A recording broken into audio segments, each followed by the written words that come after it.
Hello, and this is going to be the final week of source feedback and chapter feedback discussion videos. This first video for week 14 is in response to the chapter questions about European expansion and Europe's encounter with the world. The first question asked you, why did Europeans begin to embark on voyages of expansion at the end of the 15th century? There are several reasons for this, which I will list and try to develop a little. The first was trade and economic motivations. Europeans were at one end of a network of trade routes linking them to the riches of East Asia, most notably the Silk Road, bringing silk from China, and the Indian Ocean trade network, bringing spices from what today we call Indonesia. Europeans wanted more of these goods and wanted more profits from the trade of those goods, but the profits were going primarily to the Ottoman Turks, a major Muslim power in the Middle East. It's often said that the Ottomans did not allow Christians to trade. That's not true. The Ottomans were making money out of the trade, and it's that rather than any kind of belief that Muslims were hostile to Christians that really was a motivation for Europeans seeking alternate routes to the East Asian markets. And these routes they sought going around Africa in the case of the Portuguese, or going westward across the Atlantic in the case of the Spanish. Not all motives were purely material. Religion was an important motivation. The countries making the front, who were the front runners of the first wave of colonial expansion, Spain and Portugal, both had a crusading mentality that had been shaped by the so-called Reconquista, the long wars between Christian and Muslim states in the Iberian Peninsula, and they exported that sense of Catholic Christian mission when they encountered non-Christian peoples in the rest of the world. So they saw it as an opportunity to expand the number of souls under Christian and specifically Catholic rule. New technology enabled these European voyages. They adopted technology from the Middle East and Asia, such as triangular so-called lateen sails, which were easier to sail with, the compass, the astrolabe that made navigation better, and better maps.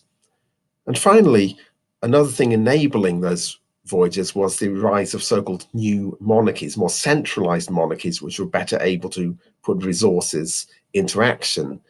When Portuguese explorers began to explore around Africa, they had the backing of Henry the Navigator, a Portuguese prince who set up a naval academy to train people in navigation. And likewise, Columbus famously had the backing of the Spanish monarchs Ferdinand and Isabella for his Atlantic voyages.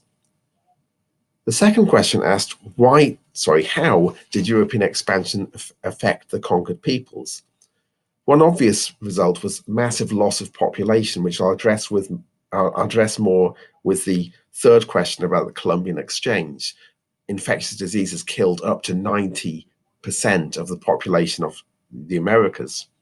Those who survived were conquered and colonized. They were forced into labor, sometimes straightforward slavery. In other cases, what was called encomienda, which was a kind of a serfdom, whereby Spanish and Portuguese colonists were given land and given the labor of the people on that land to use.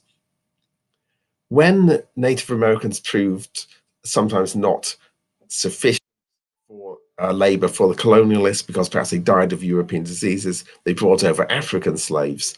The West African states at this point were not directly colonized by Europeans. It was more the case that Europeans set up militarized trading posts, but there was a huge impact on West Africa through the massive export of population. Tens of millions of people eventually were forcibly exported from West Africa to the Americas to serve as slaves.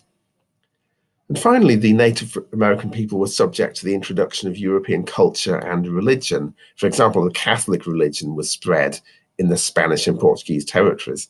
This was a bit of a double-edged sword. It could be a means towards the removal and suppression of native culture, but also religion was often taken up on their own terms by the indigenous people or by the African slaves, who melded Catholicism with their own religious traditions to carry on, as it were, in secret, their traditional religious practices.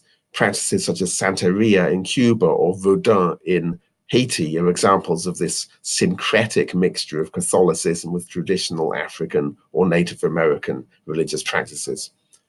I'll wrap up at that point because I'm hitting the 5-minute mark. The third question we'll address in a separate video.